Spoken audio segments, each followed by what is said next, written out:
માંગરોળ ઓજી વિસ્તારમાં નવો બનેલ કોઝવે તૂટી જતા સ્થાનિક ખેડૂતો મુશ્કેલીમાં મુકાયા છે।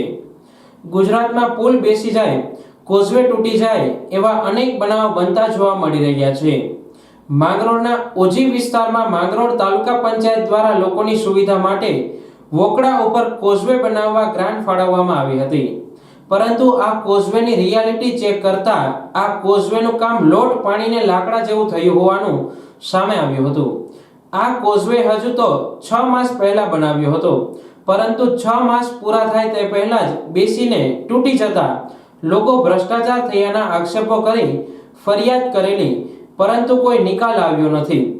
આ કોઝવેમાં મોટા પાયે ભ્રષ્ટાચાર થયો હોવાના આક્ષેપો કોન્ટ્રાક્ટર પર થઈ રહ્યા છે, પરંતુ આ બાબતે ઉચ્ચ કક્ષાએથી તપાસ કરવામાં આવે તેવી લોકો માંગ કરી રહ્યા છે।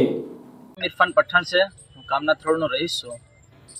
आ पुल तालुका पंचायत द्वारा आश्रे 3 થી 4 महीना पहला 2 लाख जेटली रकमना खर्चे आ पुल बनावेलो छे। धारासभ्यनी ग्रांटमांथी आ पुल बनावेलो छे।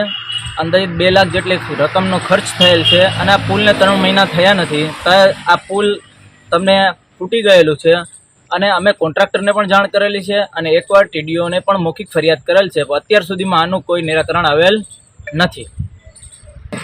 ભ્રષ્ટાચાર છે એવો તો સ્પષ્ટ દેખાઈ રહ્યું છે, એમાં કંઈ કહેવાની જરૂર જ નથી। જો 2 લાખ રકમ જેટલી ગ્રાન્ટના અંદર જો આવો પુલના 3 મહિનાના અંદર જો આ ફાટી જતું હોય તો આપ નજરે જોઈ શકો છો, તો આનું કોઈ ભ્રષ્ટાચાર તો સામે સાબિત થાય છે, કહેવાની કંઈ જરૂર હોતી જ નથી।